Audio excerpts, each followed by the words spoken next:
so we can plan accordingly. But we really stay in tune with what's happening in the market so we can understand what the cost of our product is to make sure that we stay ahead of any pricing that's required. Where's the growth coming from right now? Is it primarily sort of new customers, new sales, or is it sort of replacement of existing equipment? Where is it at? Well, Romain, we had a very strong first quarter. As Alex said in our opening here, our organic revenue growth was up 14%. Our organic order rates, or our bookings coming in, were up 17%. And our EPS growth was 38%. So we had a very strong first quarter. And the good news is that I would call the growth as broad-based. So we track in North America here, we track about 14 different verticals. And I would tell you that almost all of the verticals had strength. We had growth in all but two, and that was marginal. And that would be traditional office, that was a bit softer, and lodging, that was a bit softer. But we saw growth, whether it be in the high-tech, industrial, data centers, education, healthcare, government, K through 12, as well as higher ed. What does that say, though, about the economy? I mean, one reason why we love talking to people like you is because the type of business you're in, I mean, you kind of have that eagle-eye view of really what's going on the ground. I mean, we're seeing a lot of strength. And if you look at our growth rates, I'm very proud of what our team's been able to accomplish. I would tell you that it has a lot to do with your innovation pipeline as well. So we invest heavily in our business. We're not episodic at all in our investments. We're very consistent, and we invest for the long term. I often get asked, well, why can't you leverage more or give more ROI for every incremental dollar of sales? And I'm always like, no. Our model is 25% because we always want to make sure that we can reinvest in our business to make sure we stay ahead. I should point out, that kind of makes you somewhat of an outlier these days among big CEOs. I mean, everybody now is just pushing that cash back to investors, and you're saying there's a need to do that. It's like, for example, we have one of our businesses, our Thermo King business, which is in transport refrigeration. It's a business that's in a down cycle, okay? So it did not have growth in the first quarter.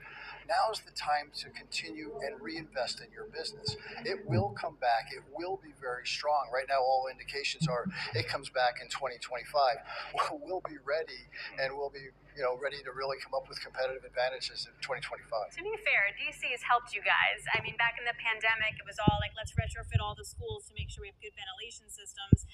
Then it's also about the IRA. We all need to sort of decarbonize and get better air filtration systems. This is all like gold to you, right? So how much of that is coming from the government? How do you book that revenue? Certainly. I always tell people that if you're going to build your business model around policy or rebates coming from whether it be the government or state levels, typically long-term, that's a bad business model. Sure, but it's definitely helping, right? It's a tailwind. We look at it as a tailwind. If I look at ESSER funding, right, which is for the education vertical, absolutely, it's a tailwind for our business. And by the way, it really helped to upgrade a lot of the infrastructures that we're so underinvested in for so long. And there's still a long way to go to make sure that we can make sure that the environment where our students are learning is safe and healthy.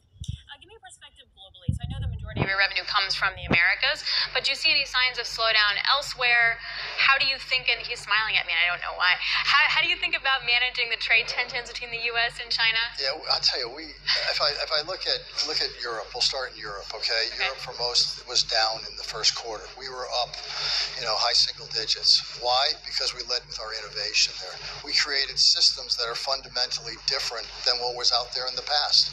We've been able to change the way heating and cooling happens for a building.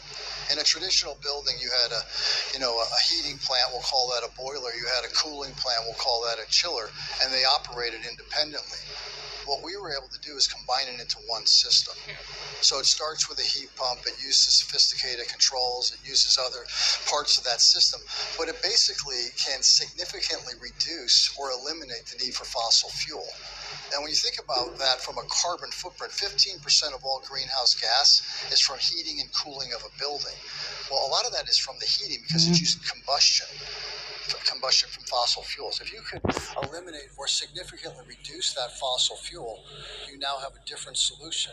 I always tell people we're the disruptor in our own business, but we created solutions that were fundamentally different, and we're winning with those solutions. In China, just to your question on China, our revenue growth in Asia was up, I think we're up 16% in the first quarter, so very strong. Seeing a lot of demand across many verticals again. High tech is certainly very strong there. data centers, semiconductors, and I would also tell you that we have a great leadership team in China. Our team's been there for a long tenure, and they also have what we've done was we took what we did in the U.S. and brought it to China probably about 10 years ago and built out a direct sales force. So we love being close to the customer. We love understand what their needs are, and that was a different model really in China. All right, Dave, this is great stuff. I really appreciate you stopping by.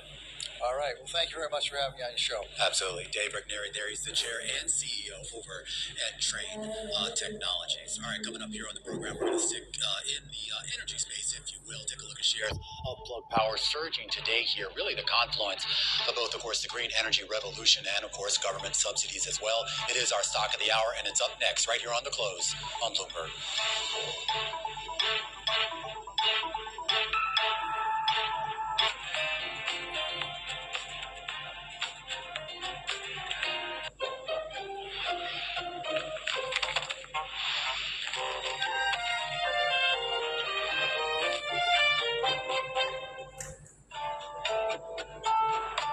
or other authorities. Could face bigger challenges next. Was going to keep winning World Cup. This is a three. As the economic picture. Covering the intersections of Hollywood, Silicon Valley, and beyond.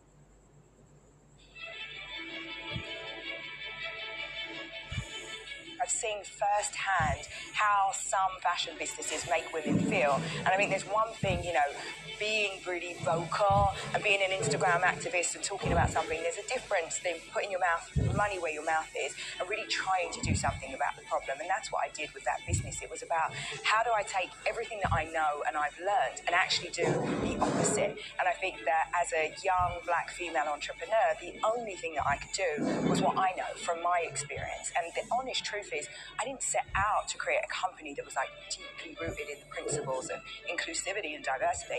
I set out to make a company that was right for me and my friends. And I knew that if I had a problem, chances are somebody else does. And I think that's where so many businesses are, created, when you're solving a problem that's real for you and therefore real for the consumer.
This is a get out the popcorn moment. An across the board just pummeling of expectations. Earnings matter. That's really clear. Bloomberg is first to break the numbers. Hey folks, we've got Microsoft. Apple earnings crossing the wire. Alphabet, wow, coming in way above expectations. Hertz driving in the opposite direction. A lot still to come. With the smartest insights. Meta's kind of damned if they do and damned if they don't. Is this their iPhone moment? I view this as Operation Kick the Can to August. Continuing coverage on Bloomberg.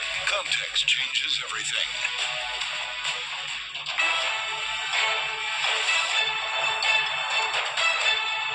All right, time now for our stock of the hour. A closer look at Plug Power, a hydrogen producer seeing its shares soar today after the Biden administration gave a conditional commitment for a $1.7 billion in loan guarantees to build up 6 facilities. Abigail Doolittle joining us right now for what is our stock of the hour. And it's having a good day here. This is all because of this $1.7 billion loan deal? It seems to be. I think that the folks, Andy Marsh, CEO, and the executive team up there in Latham are probably seeing a big relief here, given the fact that there was going concern risk just last November. So now they've received this cash. It is conditional. It goes toward the 6 plants. Apparently, it's going to really shore up a big plant in Texas that will be supposedly bigger than the other green plant that they have